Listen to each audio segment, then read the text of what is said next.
Hey, how are you? Okay, listen, today's video about this girl, Samantha Wohlford, who pretended to be a victim but was actually the one behind the whole thing. Samantha Wohlford was born in 1989, grew up in Texas, and honestly, she was just like a lot of us growing up. She wanted to be famous, she loved attention, loved being seen, but life had other plans. Okay, so Samantha had her first big love, her high school boyfriend. You know the deal, young love, thinking it's forever, all that stuff. They ended up having twin boys together when she was just 19.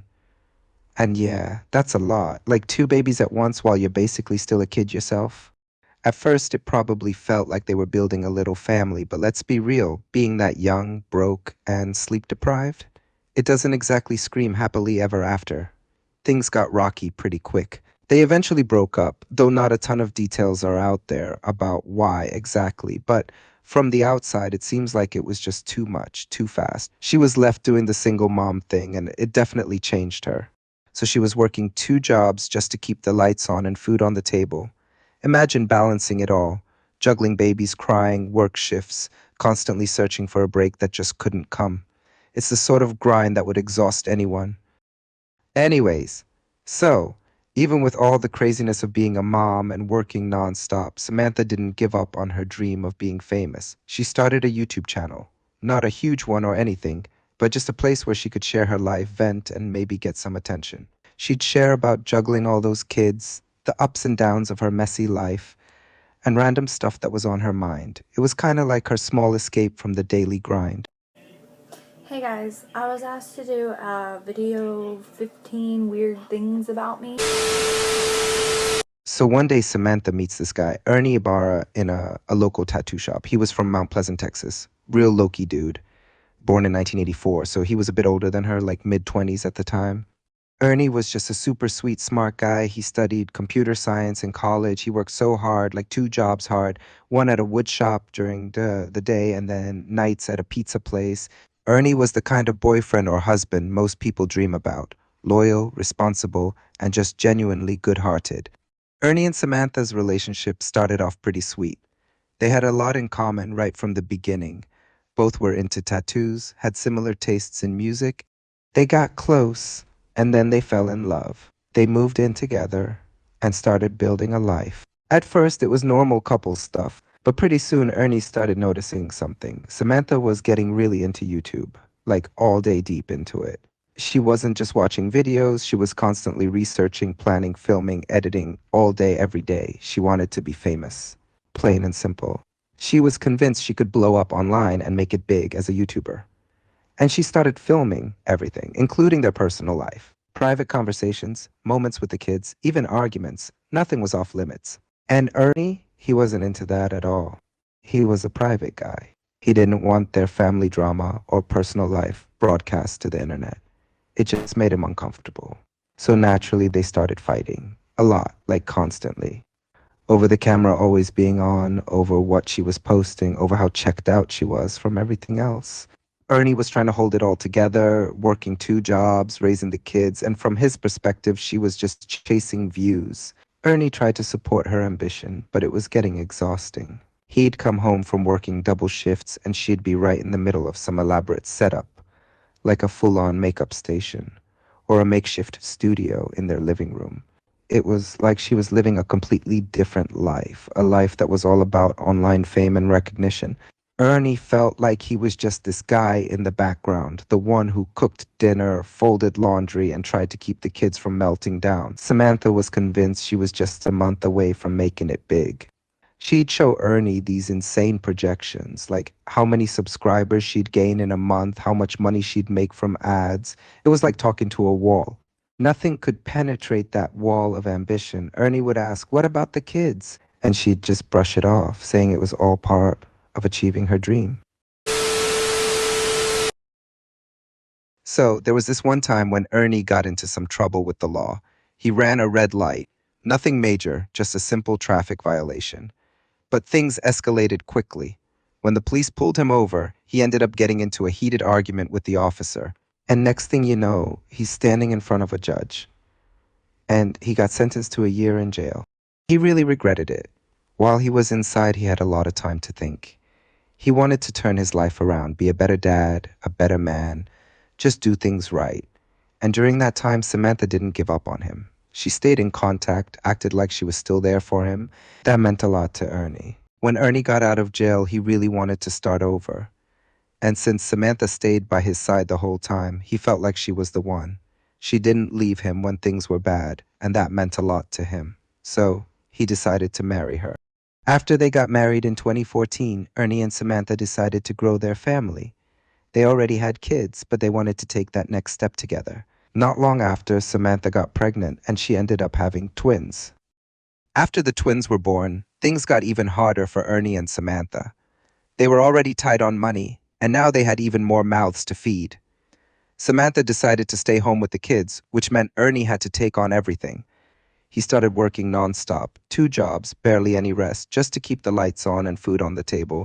When the twins got a little older, Ernie started feeling the pressure even more. Money was tight, and he told Samantha she needed to find a job to help out. But Samantha had gotten used to staying at home with the kids. She wasn't really ready to jump back into work. Instead, she told Ernie about her plan to focus on YouTube, like trying to make money from videos and getting famous online.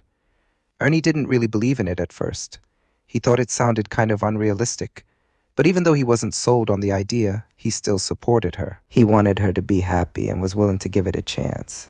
The thing was, Samantha didn't really have a clear plan with YouTube.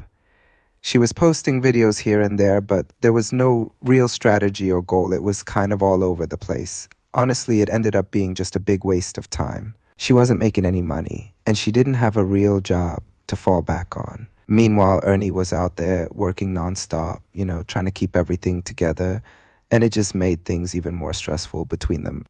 Even though Samantha knew deep down that her YouTube thing wasn't really going anywhere, she got totally obsessed with it. She spent all her time filming and editing videos, chasing likes and views that just never came. Meanwhile, Ernie was working crazy hours, coming home tired but still having to cook, clean, and take care of the babies.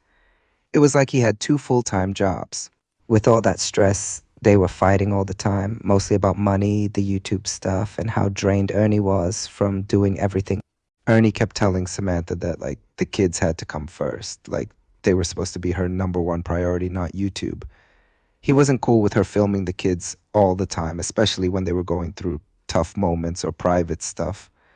But Samantha didn't really listen.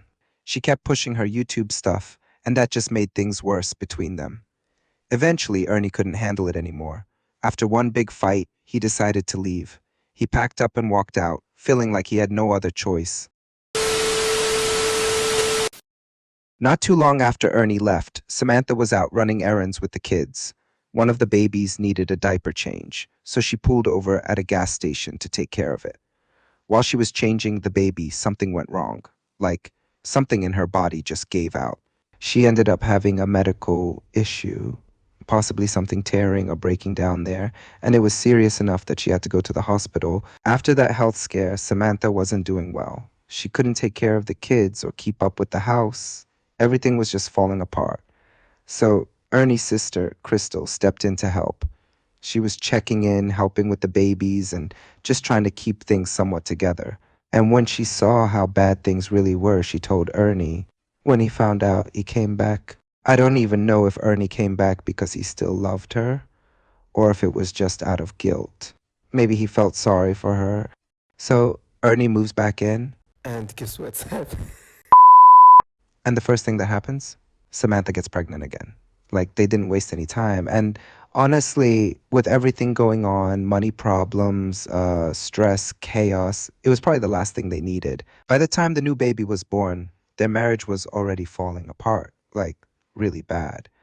Then out of nowhere, Samantha started telling people, family, friends, that Ernie was hitting her. She even showed them some bruises, like blue marks on her skin, trying to prove it. But here's the thing. Nobody really believed her. Everyone knew Ernie. He was calm, gentle, a good dad. Still, she was determined to make it real. So she went to the police and filed a report. But nothing came out of it. There wasn't enough proof. So in the end, they were still living under the same roof. Okay, let's move forward a bit, because this is where things really start to fall apart. In the early hours of February 2015, Samantha Wohlford called her mother, claiming that masked intruders had broken into their Mount Pleasant, Texas home, tied her up, and kidnapped her husband, Ernie Ibarra. But since she lived too far away to check herself, she called her sister and asked her to go take a look. When the sister got there, she found Samantha tied up with, get this, pink tights. And Samantha's car wasn't even there. And get this, all the kids were asleep in the same room, which was totally not normal. They never slept like that. So later on, her aunt was like, wait, if you were tied up, how did you even call your mom? And Samantha, dead serious, goes, with my nose. And her aunt was like, that makes no sense. And Samantha was like, no, it totally does. I just picked up my phone with my nose and dialed my mom's number. With her nose? Like, girl? And then her aunt asked her, why wasn't your car in the driveway? That's kind of weird, no? And Samantha just goes, oh, my car's supposed to be there. And then her aunt was like, okay. So where is it then? And Samantha was like, I mean, it's just somewhere else. So when the police showed up, they asked Samantha to walk them through what happened. She's showing them the house, still tied up with those ridiculous pink tights. And the cops are like, really? Pink? It just didn't scream kidnappers, you know? And then they started noticing even more weird stuff. Like, nothing was stolen.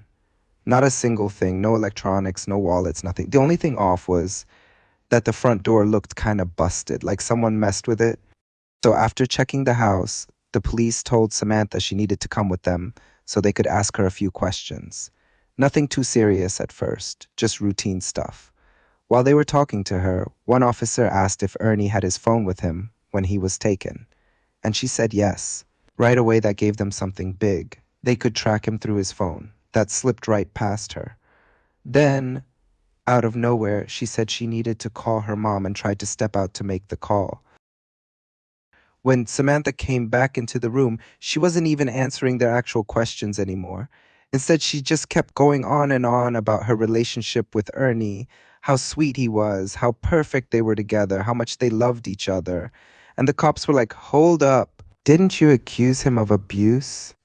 Of course, the cops could tell something was off. The whole story just wasn't making sense. So they kept her there basically all day, pressuring her with questions, because they already knew she was lying. And it wasn't just them, she was tripping herself up. And one minute she'd say one thing, the next she'd change the story. The more she talked, the more obvious it got that she was hiding something. And finally, around 9 in the morning, Samantha suddenly changed her story. She told the police that she might know who was behind Ernie's disappearance. She said that a few days earlier, she had visited her friend Charla at the hospital, who had just given birth. While she was there, she met Charla's boyfriend, Jonathan Sanford, a 25-year-old who had recently gotten out of jail. According to Samantha, during the visit, she confided in Charla about how Ernie was abusing her and that she couldn't take it anymore. Jonathan, overhearing the conversation, offered to take care of it for her. Samantha claimed she didn't want them to hurt Ernie and didn't even know what Jonathan meant by that. So after Samantha gave up Jonathan's name, the police brought him down to the station. And actually, he didn't even try to lie. He sat down and straight up admitted everything. He told them, yeah, he was involved in kidnapping Ernie, and he didn't do it alone. He said he had two other guys with him, Jose Ponce and Octavius Rhymes. No hesitation. He even told the cops that half of what Samantha said was true. Just like half. Because of course by now it was pretty clear that she lied. She conveniently left out all the parts that made her look bad. Then came the big part. Jonathan told them that when he said, do you want me to take care of it? She looked him dead in the eye and said yes. There was no confusion or hesitation. She agreed to it. He also told the police that before the whole kidnapping even happened, they actually had another plan. Their first idea was to set Ernie up by planting drugs in his car, and then calling the cops on him, hoping he'd get arrested and locked up for years. They were seriously planning to ruin his life like that, and this didn't happen overnight. They kept meeting up for days. It was like some kind of a headquarters at Octavius' house, where they'd hash out all the details. So the night before the kidnapping, the crew met up just like they always did at Octavius's house. They were going over the final details, making sure everything was ready to go. They even had the drugs in hand, all set to plant them in Ernie's car the next day. But then Jonathan threw a wild question at Samantha. He looked at her and said, "How would you feel if Ernie died?"